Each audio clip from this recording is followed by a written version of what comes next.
Hello and welcome everyone to another episode of the Lion and Liverbird podcast. This is Rohit calling in from Austin, and I have with me Adeem calling in from Kolkata. Hi guys, what's up?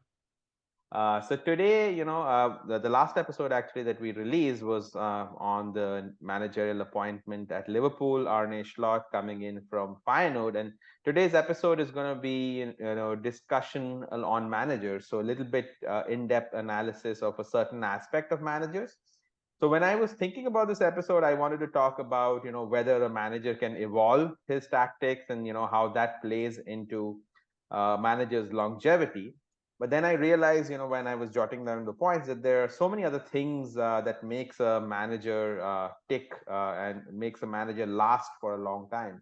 So that's essentially what we're going to be talking about today. What are certain important boxes that a manager needs to kind of tick off to be able to survive and thrive for a long time, and then we'll maybe take a look at some prominent examples of managers who've been able to last the test of time, and we'll also think about what might happen in the future. uh, so I think to start off with, maybe we can discuss about what are the main things that a manager needs to do well to have longevity. And I think we were talking about it right before this, and then you pointed out the number one thing is success, right?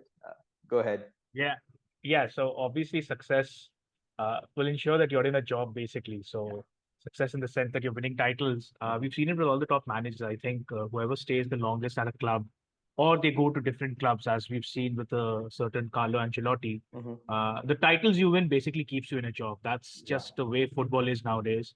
I don't think there are many managers out there who would have been at the top of the game if they weren't winning titles. So you've got the Pep Guardiolas, you've got Sir Alex Ferguson, obviously. You've got Carlo Ancelotti, as we said. You've got Jose Mourinho, I would say, still somewhere over there. Of course, his best days seem to have gone. But there's still, a thought that, if Mourinho does get the right project, he could be successful again.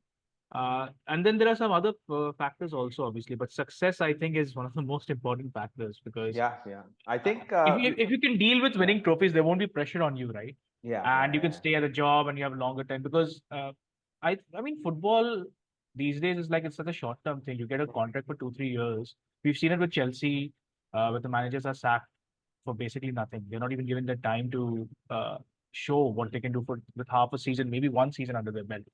So yeah, that's a big aspect of them staying in the job. yeah. I think that's a good point to kick off the discussion, right? Let's peel the onion on success a little bit, right? So I think the main point here is can a manager have long term success, right? And what a manager needs to have long term success. Obviously, he needs to have good tactics, good strategy. But I think one of the most important things is he needs to be a pleasant personality who's able to manage and get along with the players, right? Because we've seen so many examples of coaches like Mourinho, Conte, some of the examples that you just gave, right? They at least previously used to achieve success maybe for a season or two, but by the third season, the players would just be fed up. There'd be bust ups with the coach, multiple players would mutiny, and then things would basically unravel. So I think that's a very underrated aspect of a manager. So managers like Pep Guardiola, even Mauricio Pochettino, Klopp, for example, they really get along well with the players, and they can manage personalities, so to speak. And obviously, Sir Alex did that. Sir Alex had more of kind of an iron-fisted approach. Oh yeah, Famous kind uh, of David issues with Beckham getting the boot. Beckham, Roy Yeah, Keane, and yeah. all of that. But whatever tactic he employed, he was able to kind of keep control of the dressing room, so to speak, and not have a large-scale mutiny at hand. Right? So yeah, that's very interesting that you bring it up because what we see quite a few times is that when the manager loses the dressing room, Hmm. the performance just goes down the drain. Hmm. But if the players believe in the vision of the manager, they understand what's going on, they'll run through a brick wall for them. That's what Klopp Hmm. has done. That's what Guardiola has done. Yeah. Sir Alex is obviously one of the biggest examples of that. So one of the things I admired Sir Alex for was his ability to rebuild sides. Yeah. And Man United would not lose their edge. So you know how Man United was going to play during his era. They would have the wingers, they would cross the ball in, they had some creativity and all. But whoever they bought in, they would still do a decent job. I mean, they had players like Kleberson, Bebe. was it Bebe? Bebe. I The remember Silver Eric Twins. Jemba Jemba. Eric Jemba Jemba. Yeah, Yeah. yeah. So, and okay, sure, they didn't do the greatest of jobs, but they still were there for, I think, Premier League winning sides, etc. He got the best out of players who were basically and weren't at the top of the games. They had a John O'Shea who I Yeah. admired a lot because he was going to do anything for the side. Yeah. Park Ji-sung, another Mhm. example. He wasn't the most gifted, but they called him Three Lung Park because he used to run Yeah. like crazy. So yeah, Alex Ferguson is just an example of that. And it's very interesting you bring this up because football has evolved so much, but one thing is still constant is that you need to have that connect with your players. Yeah. If you can't Absolutely. make the connect with your players, then there's nothing going to happen. There are a lot of examples of top Yeah. quality managers coming over and maybe his ideas didn't click through, maybe the players didn't believe in his vision, maybe it I was the think wrong job. the biggest example in the current crop is probably Thomas Tuchel, right? Because he seems to, have the best ideas. Probably has good strategy and tactics, but he always seems to lose the dressing room somehow or the other. Yeah, so I was reading up on him, and there was this discussion that he could possibly take over from Klopp at Liverpool, and the majority of fans were just completely against him. Now, Yeah. Tuchel has won the Champions League with Chelsea, right? Yeah, he won it with Chelsea. Yes. Yeah. He's won quite a few titles. He isn't that bad a manager, but I was reading up his time at Dortmund, and any time that Jurgen Klopp was brought into a conversation, right, by the senior management, he would just lose it, and he Yeah. would throw expletives around. Yeah. Uh, and even the other management members, they said that we don't want to work with Tuchel ever again Yeah. because Yeah. he's created such an atmosphere. So he had great ideas. Yes, he has great ideas. He might be able to even nullify Pep Guardiola's teams, but I don't know. He's just not that kind of guy Yeah. who connects well with management, which is something we'll discuss, Yeah, yeah, and the yeah, yeah, players. yeah, Yeah. yeah, yeah, yeah. That's a good point, right? Yeah. Let's move on to another kind of point that I want to talk about, right? And then this also connects to the discussion we were having just before. The background of this is Liverpool just beat Tottenham, and Tottenham is managed by Ange, the guy from down under, and so they beat them 4-2. And so one of the things with Ange has been he's not been flexible with his tactics, right? So I wanted to discuss how important is it for managers to be flexible and kind of adapt to a match, maybe with tougher opposition or within a game scenario, right? Not stick to one single plan, one single style of play. What do you think about that? Yeah, so Ange came in with his own set of tactics, and he was called out for this at the start of the season. I think it was a Chelsea game where they lost Yes. 4-1, was it, or Yeah, something? they were down to like 9 or 10 men, 9 men. and Yeah, they and he were kept still playing with yeah. some ridiculously high line. Yeah. So they still had the two central defenders in the halfway line. So basically, Yes. anytime Chelsea ran back, they were onside. Yeah. And he was called out for this, and he said, "No, that's how we'll play. That's Hmm. how we'll keep on playing." Hmm. Uh, they, I think they picked up, I think, 26 points or something like that from 24 games after that or something like that. So at one time, there was talk of them possibly winning the league, and That's that's just fizzled out. evaporated. Yeah. Yeah, but it's interesting you bring this up because you have to be adaptable. Hmm. Jose Mourinho was known for this during his early Yeah. Chelsea days. So I remember there were games when I saw that he hooked out two players at the halftime because Hmm. it wasn't working out. And it's insane because right now we have five subs and you have three substitution windows. You do that in the early 2000s. You're like, what the hell is he doing? He only has one sub left, but he would win games because he knew how to beat the other system. Hmm. That is something that I've seen a lot of managers not have. Klopp is one of them at times. We've seen where he struggles with the low block. We've discussed this time and time Yeah. again. But then player individuality, ability pulls it through. But not being able to adapt, especially now in this day and age, is very difficult because there's so many different systems being played.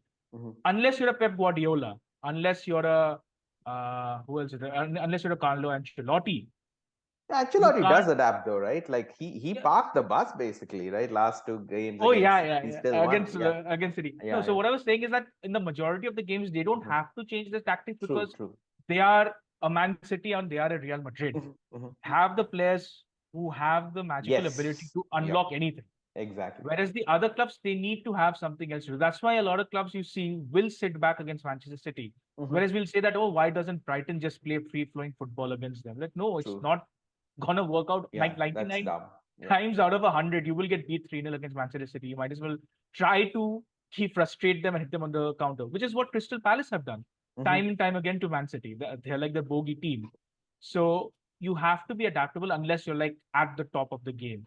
Yeah, And yeah, there yeah. are like only very few managers who can actually play their style of football in all the games that they It's start over. it's kind of funny, right? It's such an obvious thing, but it seems to be so hard for managers to kind of accept that you need to be flexible. You need to kind of let go of your ego sometimes, and you have to kind of play the situation. I guess these guys are all Type A personalities. I guess they don't want to compromise on their ideas, so to speak. But I think for longevity, that's definitely important, right? Let's move on to another interesting thing that I want to talk about, right? And we talked about success and results, right? How important is So sorry, style of just play? one more Yeah, thing. go ahead, Sorry, go just ahead. one more thing regarding the longevity and Yeah. changing of tactics. Mhm. The best managers have evolved the tactics over time. Pep Yes. Guardiola, Yeah. the number one example. Yeah. He's using four center backs, I believe, Yeah. in the back line. He's done a lot of crazy things over Yeah. the Yeah. years. At Bayern Munich, he was known to We'll experiment talk a lot. about it. We'll talk about Okay, okay. Guardiola a little in detail, and I want to talk about Sir Alex more as well, and then of Mhm. course Ancelotti's eyebrow raise and all of that. Yeah. There's that part of his tactics. So yeah, so essentially, couple more things I want to talk about, and then we'll come to Pep, right? How important is the style of play, right? Especially, if somebody's getting success, but they're playing, boring football, does that really matter? So an example here would be Diego Simeone, right? His style of play is not the most interesting, not the most engaging, defense first, but he's been there for the longest time. I think he's Spain's highest paid manager. He's gotten them a couple of La Liga titles, gotten them the Champions League final. So, where does that come into play? How does that style of play come into play? I think it depends on what the club wants and what the fans want. Now, for example, Simeone is in a league where he can't attract the top talents. I know Mhm. they got Wow Felix for a huge sum a number of years ago, but the Portuguese guy is just fizzed out, and I think he's Mhm. at Barcelona or something. Yeah, yeah. Uh, so they sold Antoine Griezmann for a huge amount, and then he came back, and he's still just as good. So the thing is, it's very difficult to compete with the Real Madrid or the Barcelona and the way they play. You can't take on a Lionel Messi Barcelona, which had Suarez and which had Neymar. You have to do something else. And Simeone has always been this kind of a manager. Mhm. And the thing is, I think the Atletico fans understand they have a certain ceiling Mhm. regarding their playing style, but he's getting the results. I think he's finished in the top four every season. I'm not quite sure Exactly. about that. He gets you league titles. He gets the best out of the players he has, and maybe Atletico is the side that connects with the blue collar workers Mhm. of Madrid. Maybe I don't know. So they Possible. understand that they're a hard-working team. They'll die for each other on the pitch. They'll push. They'll fight, and they'll get results. I think that's what connects with him. And Simeone, he's not the most likable character. Yeah. So, but if I was an Atletico fan, I'd be quite happy with him. I mean, we're facing a Real Madrid side. I mean, Real Madrid are possibly the biggest club in the world. So Yeah. let's not lie or something. And we've beaten them quite a number of times. We were close to winning the Champions League final against them after then the penalties and all that nonsense came up. So I think Atletico fans are happy. Yeah, he hasn't evolved that much. I Yeah. don't know That's how he still did. That's insane. That's incredible as to how exactly. he He's hasn't an evolved as outlier. much. He's a definite outlier, right? But I Yeah, think yeah. that segues into another point I want to talk about is your connect with fans, because if your fans are not happy with your style of football, if your fans are not happy with the results, that's basically going to create friction, and you're going to get kicked out, right? So you made a good point. Maybe the fact that Atletico kind of punches upwards, and is always the David to the Goliath of Real Madrid, and still, Simeone can get results. That's what makes him an outlier. But apart from that, right, you have to be able to have a charismatic personality to an extent, Yeah. right, to be able to So, connect with the fans. So that's the thing. David Moyes is another example. He's being Mhm. replaced at West Ham. Yeah, He won West Ham a European trophy. I don't know yeah, after after how ages. long Yeah, last year. yeah, Yeah, yeah, yeah. yeah. Even if it was, I don't think it was the Conference League, right? Mhm. And the fans are just not happy with the way they're playing. Mhm. He's essentially been kicked out by the pressure of the fans that we don't like the style of football we're playing. Whereas he's getting the results. I think West Ham will finish in the top 10. Not quite sure about that. Yeah, I think so. They'll probably finish like ninth, 10th, 11th, something like Yeah. that. Yeah. So see, the fans expect more. I think that also comes from the pressure that it's a London club. Hmm. You want to be a little more fancy and maybe play a better football. I understand. But how much better football can you play? And will you finish better than ninth or 10th when you have Arsenal, uh, City, Liverpool, Manchester United, Brighton to an extent, all playing good football, all doing well. Spurs might do well next season. Chelsea are again flying again. Yeah. So I've already named 6 or 7 top clubs. How difficult will it be for West Ham to break into that?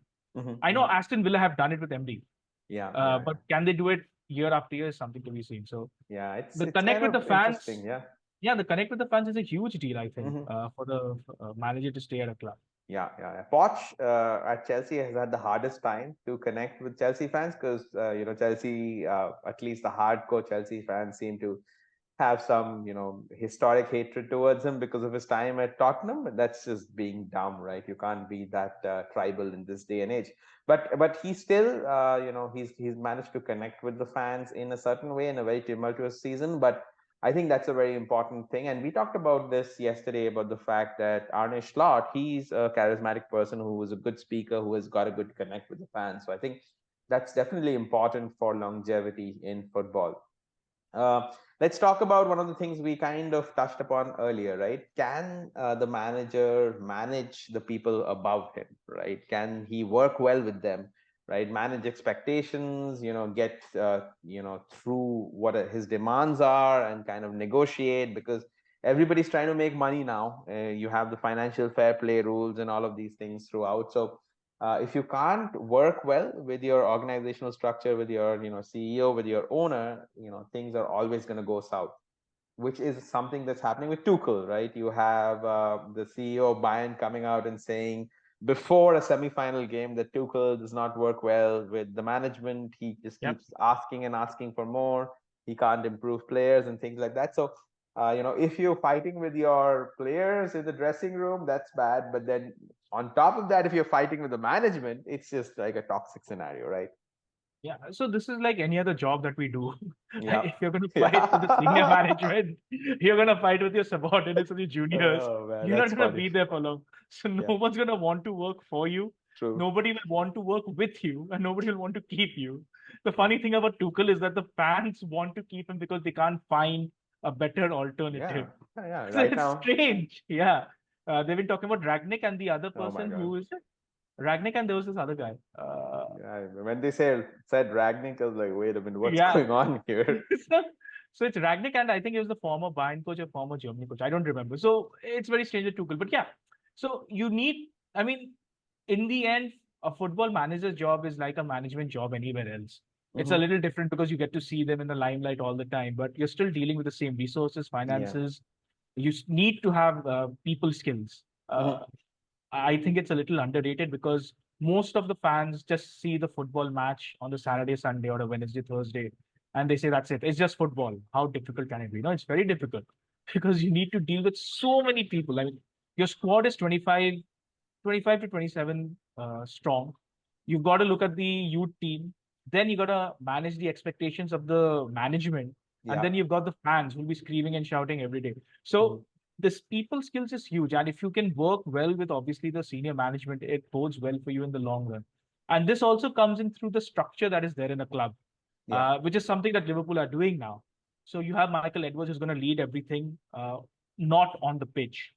Everything on the pitch is under Slot, and there will be a lot of back and forth between them regarding the targets, who they want to sign, what is the vision, what is the growth of the club, which is something a lot of the other clubs now want to set up because it Yeah. makes smoother sailing for at least the manager or the Yeah. coach, not the manager, the coach that comes in. So all of this points to a more, I hate to say it, but it feels like it's more like a normal office day job that we have. Yeah, that's kind of funny, right? Yeah, yeah, It ends up becoming an office job. Don't fight with your boss. yeah. Don't fight So with your subordinates. I was watching one of the episodes of the Spurs documentary on Amazon, Uh-huh. and they were showing Jose Mourinho's office, right? And I never thought this was possible, but Jose Mourinho's office has a proper laptop in his seat. Yeah. I don't know what emails does he see, but obviously he does need to see something and reply to Yeah, some things. probably like scouting reports and all of that. I don't Yeah, know, yeah, yeah. So, something like that. so it's not too dissimilar to what we do. Yeah. Okay. Now let's kind of dive a little deeper into a few specific managers, and then we'll obviously talk about Pep. But let's start with Sir Alex because we did touch upon him a little bit and go into a little bit of detail. So he's like the ultimate, manager in terms of longevity, right? 26, 27 seasons at Man United, 13 league titles. So that's pretty crazy. You brought up a good point that he always kind of used to innovate. He used to evolve in terms of his tactics, but he was also a great kind of motivator, right? He always set very high standards. And then the other thing that he did really well was he was able to develop players, right? Especially youth, right? If you think about the number of youth products, Ryan Giggs, the Neville brothers, so many people who he developed and who played for Man United at the very top level, that's something that's very important too. And then, another thing that I want to talk about with him was we touched upon it, how over the 26 years, you can't really survive if you're not evolving, right? I think at one point of time, he used to play with two strikers up top, then he went to a single striker and so on and so forth. So, yeah, anything else you want to talk about, Sir Alex? So I'm a Liverpool fan and I shouldn't actually admire Sir Alex Ferguson, but he is a legend of the sport. Absolutely. Considering where he came from, right? So he wasn't like a top manager. He wasn't a Mhm. top player also, I believe. He came from the Scottish leagues. But he did win a European Cup with Aberdeen, I believe, Mhm. right? Yeah, he did. So that's insane. And then obviously he came to Manchester United. There was now see this Manchester United was not the Manchester United that people of our age know. This Yeah. was a Manchester United that wasn't that great. He took them over and completely changed them. They became a powerhouse. Like teams were scared to face them. Referees were scared to officiate at Old Trafford and not, like give them penalties and stuff like that. So with Alex Ferguson, I think the best thing was that he used to get the best out of every player he Yeah. had. Mhm. I think we touched upon this earlier also. He didn't have sometimes the most talented bunch of players, but he would ensure that when they go out on the pitch, they gave 110% all the time. And regarding the development of youth, I think we'll touch upon this with Pep Guardiola also. I think they are two managers who were extremely lucky when it comes to youth players because Guardiola had La Masia, where he had this bunch of talented youngsters coming through, and they had the class of '92, was it? I Yeah, was I in think the so. class of Yeah. '92. Yeah, the class of '92. So you had Beckham, you had the Neville brothers. I think you had Giggs. Yeah. Uh, I think you also had a Scholes, couple of right? others. Scholes. No, I think Nicky Butt. Nicky Okay, Butt yeah, was there. yeah. Yeah, yeah. But So Scholes. yeah, so after that, I don't think he really developed too many young players. I really can't remember anybody who Alex Yeah, Ferguson developed. Maybe Rooney, but yeah, yeah. he was a raw talent. But yeah, aside from that, like when Alex Ferguson was there, his presence was so huge. Like I think he was even bigger than Man United Mhm, at mhm. times because teams were afraid to go against him. They knew that it was that mentality. You're going to Old Trafford, you'll get beat. Yeah. There's nothing else. Yep. And yeah, and you're right about what you said. He completely changed his tactics from time to time. I remember vividly they used to play with two strikers. I think it was Andy Cole and Dwight York at one time. Yeah. And then they had Rooney coming in, and then they changed their strike force. They had two strikers Van playing Nistelrooy as well. Van Yeah, Nistelrooy. yeah, Then they went to a three. I think it was three forwards with Tevez, Rooney, and yeah. Ronaldo. Yep.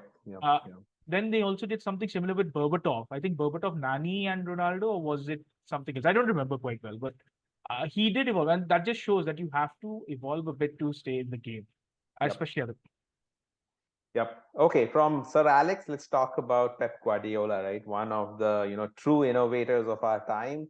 Probably the coach or the manager who sets the trends and everybody else follows, right? From tiki taka at Barcelona, then, using Messi and Fabregas and all these guys as a false nine and still dominating, to more recently inverting your left backs and right backs into midfield to give you more control, to the kind of football they play right now, which is in a way boring to me. I don't know, but he still keeps getting the result, just No, control of I the entire agree. game. Yeah.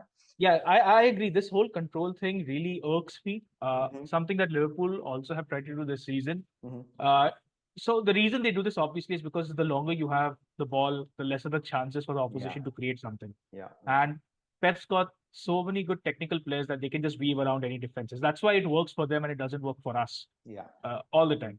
Now, there was one thing I think I wanted to bring up also is that I think during Pep's time at Bayern Munich is when Thomas Müller flourished the most. I don't Mm. remember. Maybe it is the case.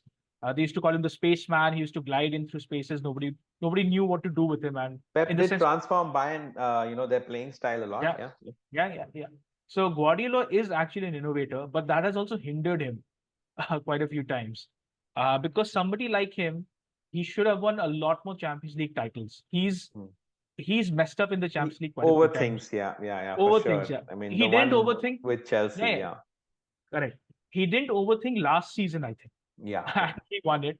I think he was unlucky this season Hmm. because they actually battered Madrid, as we said.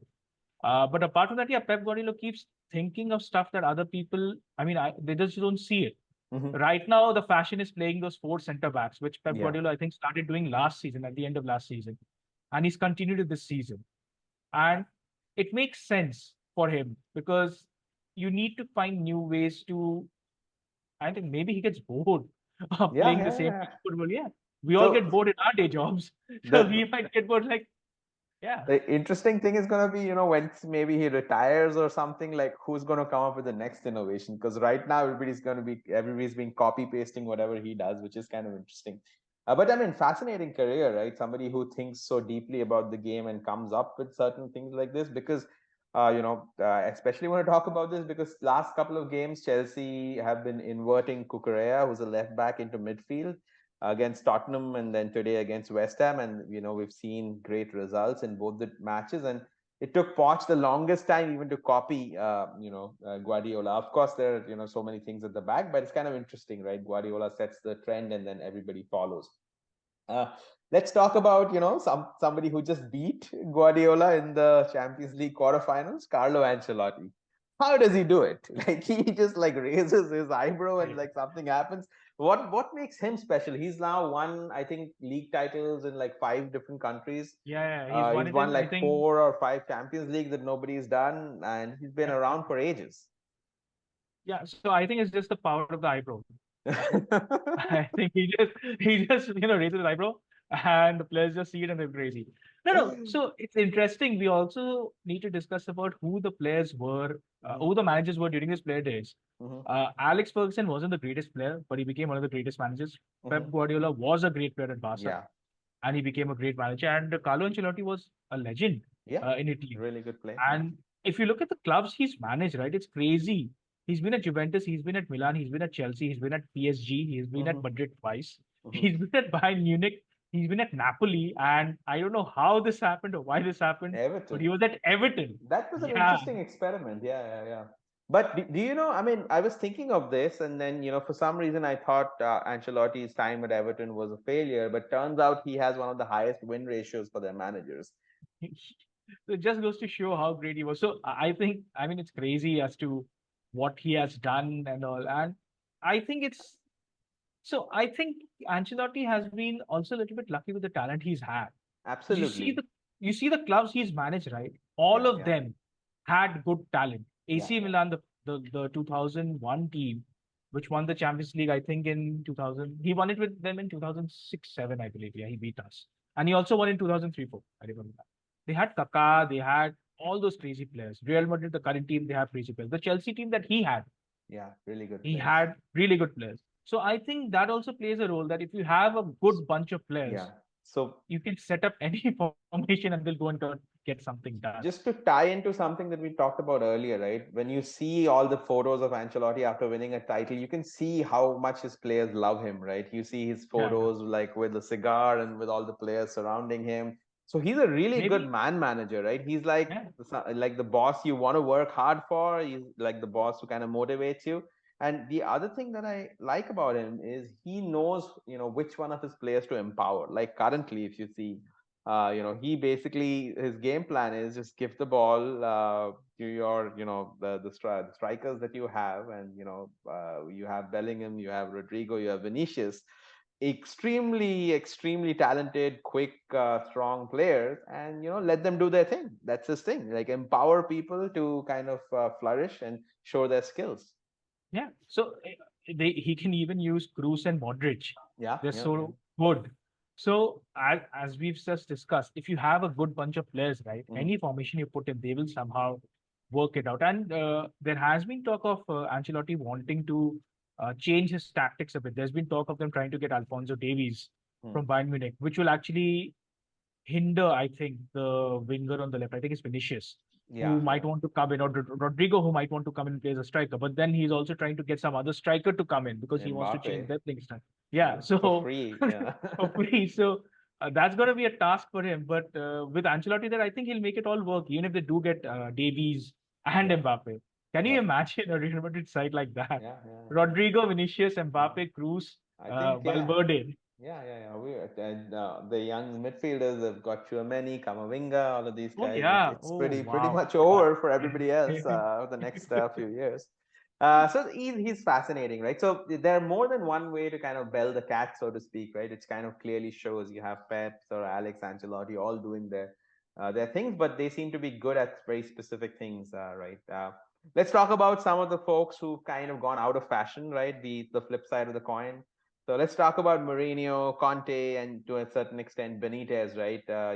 When we started watching football, especially Hmm. Mourinho, Benitez were top of the game. Then Conte also, came at the top of the game, got really good success. But that breed of coach or manager seems to be dying away, right? People who come and kind of play a boring slash pragmatic way of football, who are kind of abrasive to a certain degree, right? And then they last a couple of years or 2 or 3 years. All of these guys are out of jobs, right? And what do you think, has the game kind of gone past characters like these? So I think the problem is the man management part of it all. Jose Mourinho, as we all know, has had many infamous bust ups with his players, Yeah, at least the ones who weren't seeing the same side of the coin as him. With the management, he's had a lot of bust ups. yeah. I'm sure he had some at Chelsea. He's had it Hmm. at Tottenham. He's had it at Roma, I believe.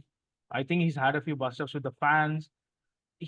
So he would have worked, I think, during the Sir Alex era, like if he was working at the same time as the Sir Alex era when the manager had all the power. And you saw that work for Chelsea initially Yeah, because he was extremely successful in the first stint. Then he came back. He think in the second stint, I think he also won a Premier League title. So it worked for him at a certain time, but now I think football has evolved a lot more. I yeah, think players have a lot of power now, and you have to treat them, as I said, like we treat our co-workers. You have to treat them with some respect, some yep, dignity, and you have them to play, or you want them to play at their best, or if not more. So this man management thing is huge. Benitez is a very surprising one because after he won the Champions League with us, and then he also led us to the FA Cup.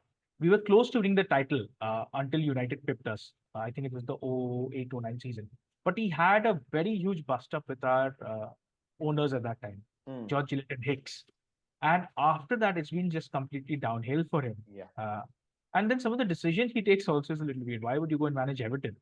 Mm. It makes I mean, very little sense. Ancelotti did that. I don't know. Maybe they were offering good money at that point of time. No, so Ancelotti didn't go and manage Arsenal, right? Or he Uh, didn't manage Spurs oh, after the okay, like Champions. that. Okay, like a In that rivalry sense, thing. in Yeah, that yeah, sense, yeah, yeah, yeah. yeah, yeah. So when you know something like we revered Benitez because he brought us back into Got it, got contention. it. Yeah, Yes. yeah. So it's very strange as to what happened Benitez. And then when you bring out the Conte bit, I just think he's a very combustible element. Yeah, yeah, yeah. And uh, yeah, yeah, kind of, most teams want to play attractive football, right? Conte most of the time does not do that. Five at the back, wing backs. It's kind of boring, and then you don't even get the results, right? Simeone at least is boring. He gets the results. So yeah, I Benitez think was the yeah, same.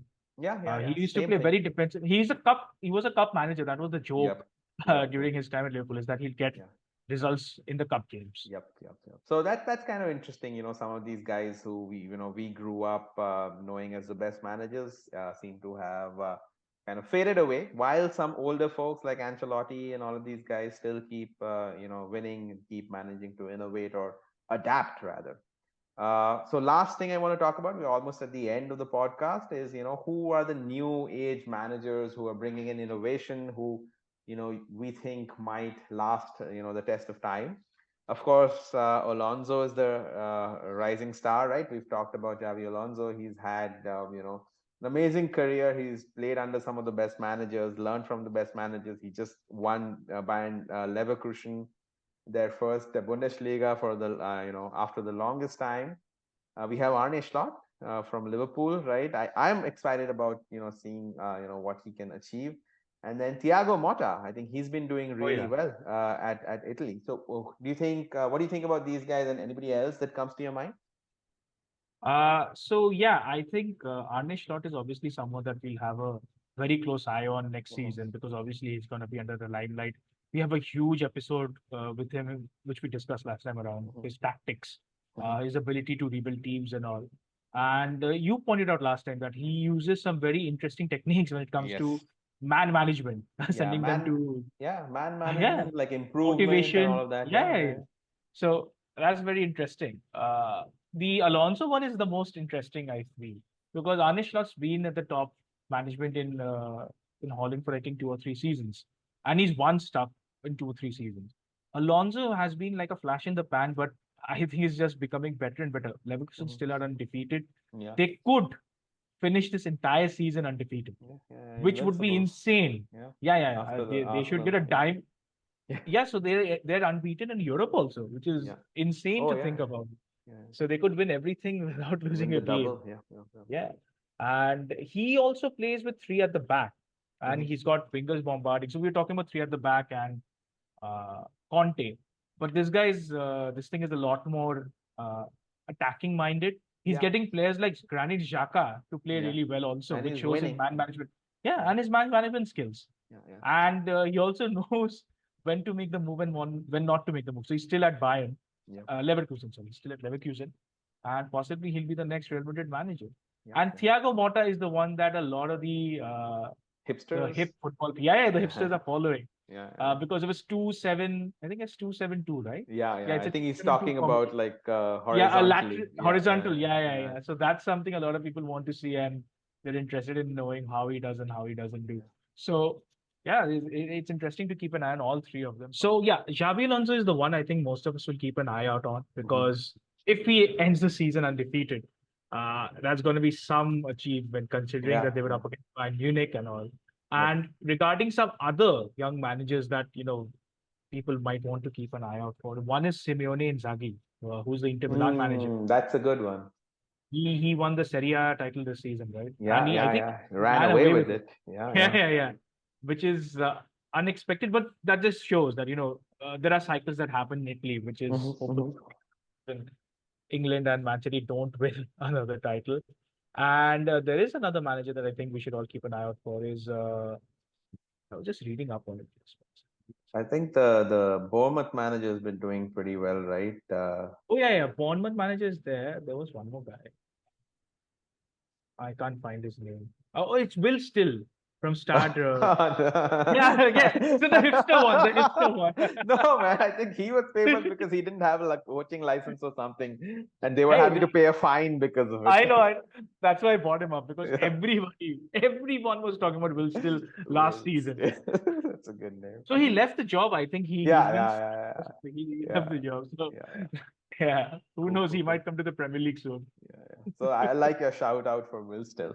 Okay, I think yeah, we're at the end of time for today's episode. As usual, thank you so much for listening and watching our podcast. Please like, share, and subscribe and comment. Let us know what you are liking about the podcast, what you want us to discuss, and we'll respond to you.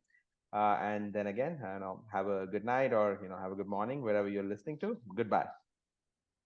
Bye bye.